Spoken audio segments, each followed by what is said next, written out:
Hello guys, my name is Laura Mendenhall and your amazing coach Jessica asked me to share a little bit about my brain regarding team building. And first of all, I wanted to say I am so honored because I'm obsessed with Jessica. So I'm honored that she would even think that I had something valuable to say, but I am so proud to speak with you guys today. And here is how I'm going to talk to you. I'm going to say that it's very simple, but it takes a lot of legwork. And that means your quads are going to get sore, you're going to get muscles are going to get fatigued, you're going to get some Charlie horses during the run, you're going to have to stretch out, you're going to have to buy some new shoes for that leg work because your feet are going to start to ache.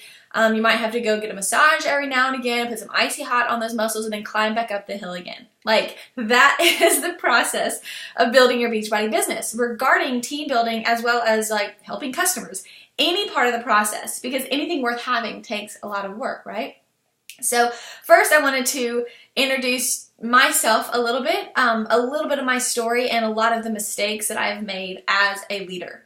And I'm currently sifting through that. And I am excited because I realize I'm able to be teachable and I'm able to forgive myself for the mistakes that I've made or for the goals that I've missed. A lot of times, myself included, but the coaches that I work with, they get stopped because they are fearful that they can never achieve a certain goal that they have, or they prevent themselves from even trying because they assume that because of their past reputation that nobody will even believe that they are going to follow through with what they said they would accomplish. And it's really scary to put yourself out there, but as a Beachbody coach, if you're trying to promote your business through social media or share your life through social media to gain connections, it's super intimidating.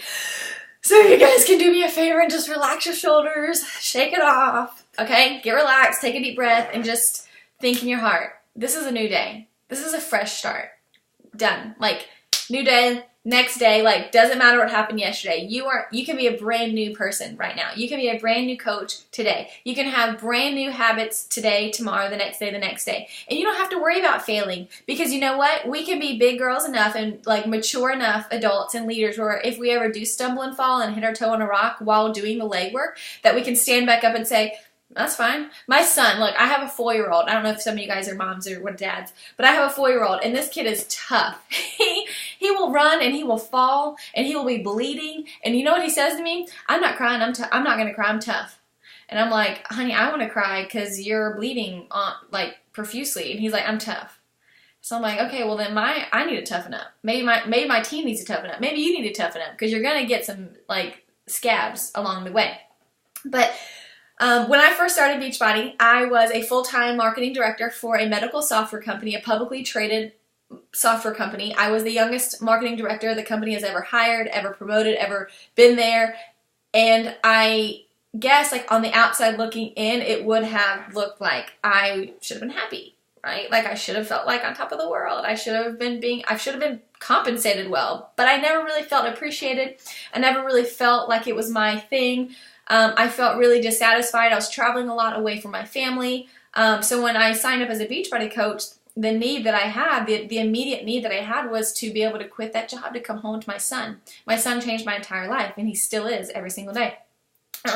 So with that being said, it was a choice that I guess I did have a choice, but because I desperately wanted to come home to my son more than I wanted to make excuses, I made it happen. Like I made this business happen. And it was hard because I was working full time and I didn't have a lot of time. I pulled a lot of all-nighters and I got in a lot of arguments with my husband and we worked it out and I reshifted my priorities and I got my head right. And so that was one example of being like a failing in the past is I got my priorities mixed up. I didn't keep God first. I kept myself first and that got mixed up. So I evened that out and I was able to hit the ground running again. Another mistake that I made that prevented me from being able to team build was that I got ahead of myself, is that when I did get a taste of success, I thought, okay, this is it. Ride this momentum. Now I'm going to get into management mode. Now I'm going to get to the mode where I'm going to like automate some systems. I'm going to delegate some things, which is not bad to delegate, but the way that I did it was not wise. I'm going to delegate some things and I'm going to just focus on, recruiting and coaches and training these coaches up to do the things that I'm automating. And I thought that on paper, that system made sense because that's what I did in corporate America. Like my job as a marketing director was to see the bigger picture, to see what was possible, and then to delegate it to my employees and say, okay, now you do this, you do that, you do that, and then I manage them. But that's not your job as a coach. Your job as a coach is to be in the trenches, literally, like to be in the trenches with your challengers, telling them that you're working out too, is to be in the trenches with your coaches and say, look, I've had my shake today, have you? Those simple things changes the way that your business can operate. And here's where I made the big mistake, is that I took myself and the personal human touch out of the equation, and I tried to automate my challenge groups. I tried to schedule them in advance. I forgot to check in often. I never checked in with my customers, so here I was just trying to hit barely Success Club 10 every single month because I wanted that all-star legend, and I was hitting Success Club 10, but I really wasn't helping anybody because anybody that came from my challenge group, they ended up fizzling out. And I was like, well, I'm a bull in a china shop, and I'm just going to keep going. I'm going to keep going, and the right people will come at the right time, and they weren't the right fit anyways, and I'm going to keep going. And then I looked back, I humbled myself, and I realized, well, if this is continuing to happen, and if I'm really like struggling, maybe I should look in the mirror and identify areas in my life or my leadership or my behaviors that would make me a better coach, that would help me actually help these customers. And I unfortunately lost a lot of my top leaders on my team because of that bad leadership example that I provided. What does that mean? So I know that when you're in network marketing, retention is hard, or that some people start up and they do really well and they fall off, or some people are slow starters but they finally get it and they start pumping the well, and it's exciting. And a lot of times I get it, like we cannot control what our team does, but what you can control is your behavior and your approach and your sincere, genuine, heartfelt care and desire for your prospects, for your customers, for your coaches, and overall like balancing yourself out to make sure that you're not getting ahead of yourself. So when I started getting to this like girl boss infiltrated, I had to recruit, I had to operate as a business, as a company, I had to manage. Some of my top leaders were pretty young, and they just couldn't overcome that. They felt icky about it, and they could not see past my flaws as a leader, and they were like, well, maybe this isn't right for me because this doesn't feel right, so I'm going to dip out. Peace.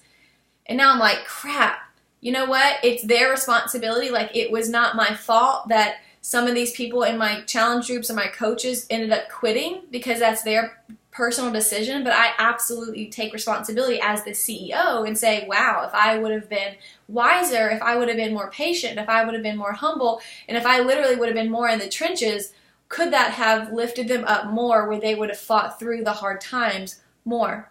And I'll never know. But what I do know is that I can learn from those mistakes, and I need to really dig deep and dig into helping people literally starting out with challenge groups. And that's how I've been team building the past couple of months. And that's how I've really been able to turn my business around. And we're fighting for some huge goals by the end of the year. And it's exciting because we have answers now. Like, we have the solution now, and it's not treading water anymore. It's still a lot of work, and it's still an uphill battle, and maybe some of you guys are dealing with that. But the way that I team build is literally being in the trenches, doing my power hour every day, following my list, inviting. I actually follow a CRM program, and I follow it. It's a list that I create, and I know who to talk to, when to talk to them, what to say, how to invite them, have I invited them, do I need to follow up? And it's literally like rise and grind every single day. I'm one of those dorky people who I do believe that following the BAT is going to be helpful in your business.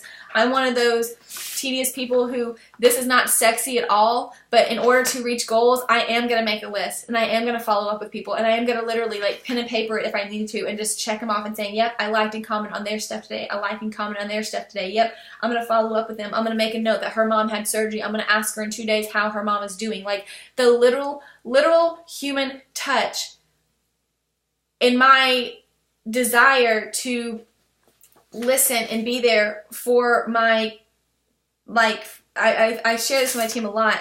For this top layer of a pipeline that we're working down, this is how I team build. The pipeline here, the layer 1 is your contacts, your market, your list, your people, your followers, your friends on Facebook, whatever.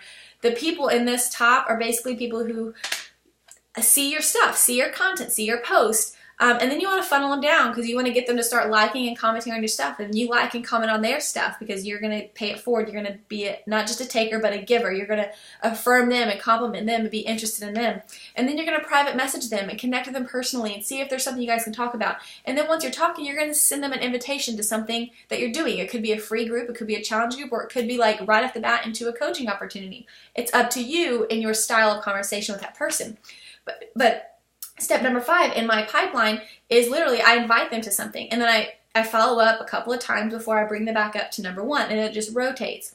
And so I have seen tremendous growth in my recruiting and my quality of coaches based on this pipeline and based on reminding myself that I have to be human and not a machine.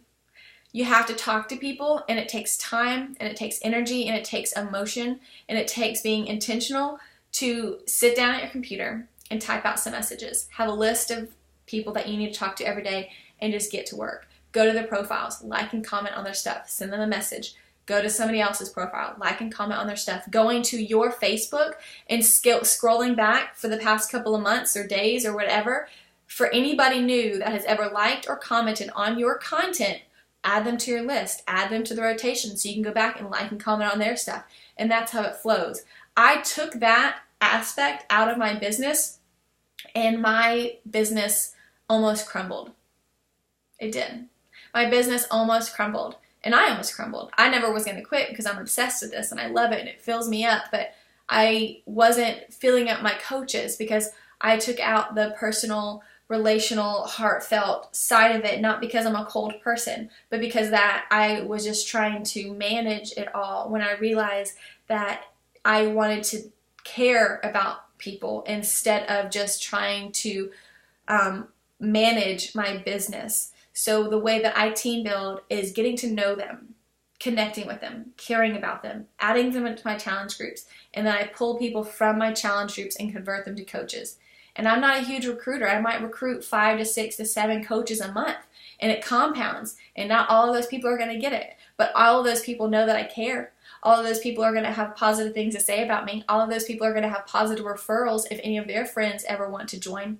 And that's what I care about, okay? So my tips on team building might be totally different approach, but I'm telling you guys that the mistakes that I've made, I want to prevent other people from making, and I want to change your mindset. If you're stuck in the management mode, and if you're feeling frazzled because you can't keep spinning all those plates, I want to tell you to simplify your business, to simplify your days, to simplify your life, and get back to the basics. I tried to complicate things, and I almost imploded. And my business suffered because of it greatly, greatly.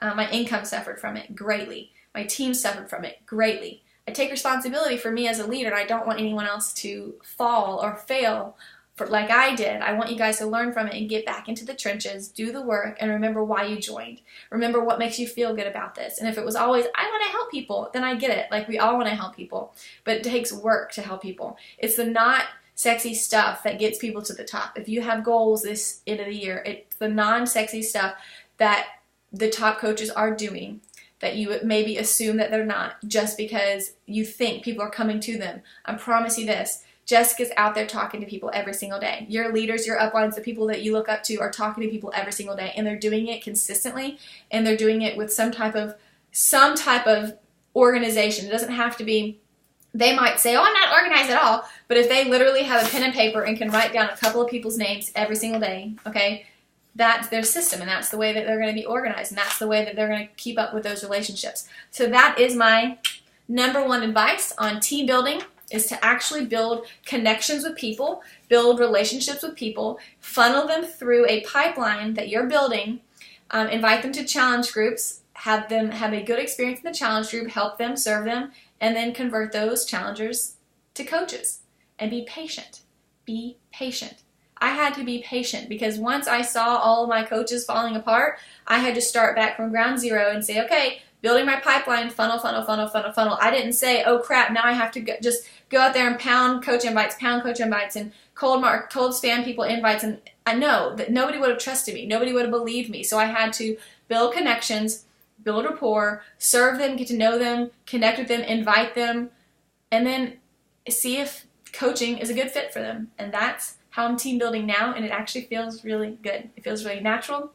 and you just have to let the momentum build. So I hope that was helpful, guys. Have a fantastic retreat. I think you guys are on a retreat, or you're about to be. I don't really know, but whatever it is, I know that Jessica is providing you some amazing content and direction and leadership. So I adore you guys for even loving her, because I do. All right. Bye, guys.